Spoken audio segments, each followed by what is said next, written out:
Let's be real. In our new world of hybrid work, project chaos feels, well, it feels like the new normal, right?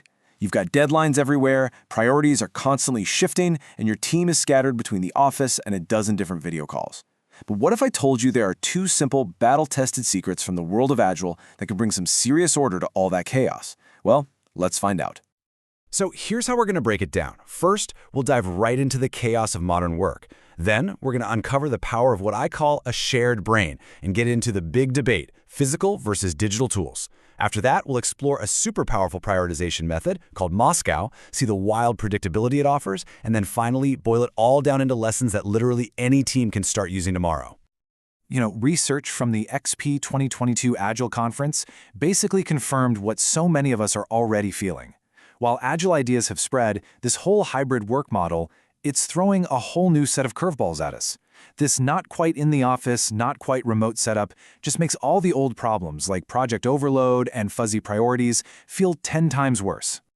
Seriously, think about it for a second. Where does all the work on your team actually live?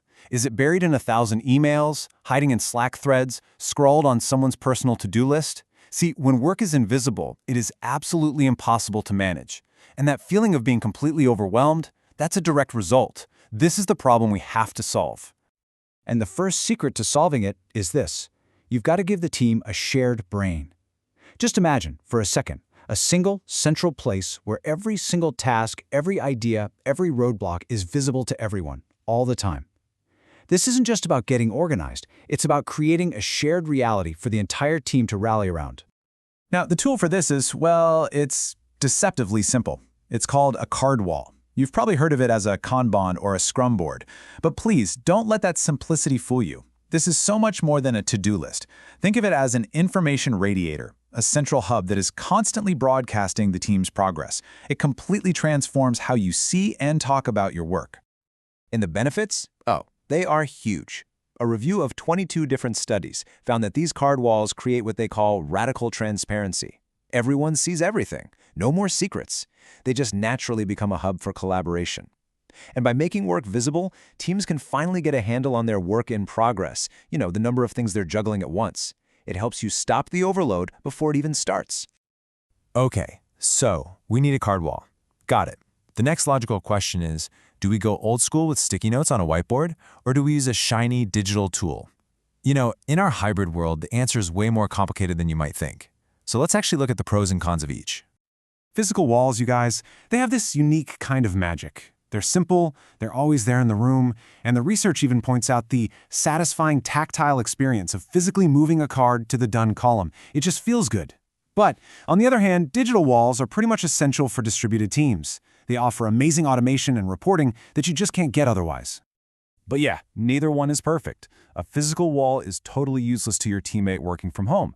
And digital tools, man, they can get so ridiculously complex with features that they actually make things harder. And suddenly the focus shifts from people talking to each other to just managing the tool. The trick is to really think and choose the right one for your team's specific reality. Now, making all the work visible is a massive, massive first step, but it immediately brings up a brand new problem, right? Now that we can see the entire mountain of work, how in the world do we decide what to climb first? This is where our second Agile secret comes in, and it's all about ruthless prioritization. So we need a system for that ruthless prioritization. We need one that doesn't just bring clarity, but as you're about to see, it brings incredible predictability. And that system? It's the MoSCoW method. So, meet the MoSCoW method. It's a framework for prioritization that forces your team to categorize everything up front during planning. What it's really doing is creating these buffers that protect the stuff that's most important. It's kind of like planning for things to go wrong from the very beginning, which they always do. The name is just an acronym: must have, should have, could have, and won't have. But the real key, the absolute magic, is the budget allocation. Only 60% of your total effort can go into the must-haves. The other 40% gets split between should and could-haves. This forces really tough but really valuable conversations about what is truly essential. Now look, this isn't just some nice idea or a philosophical exercise. This 60-20-20 split has a stunning mathematical side effect. It builds a powerful engine for predictability, even when your first guesses about how long things will take are way, way off. So what does this number represent? Get this. This is the probability of delivering all of your must-have features, even if your original estimates were wrong by up to 100%. Let me just say that again because it's wild. Even if every single task takes twice as long as you thought, you still have a nearly 99% chance of delivering on your core promises.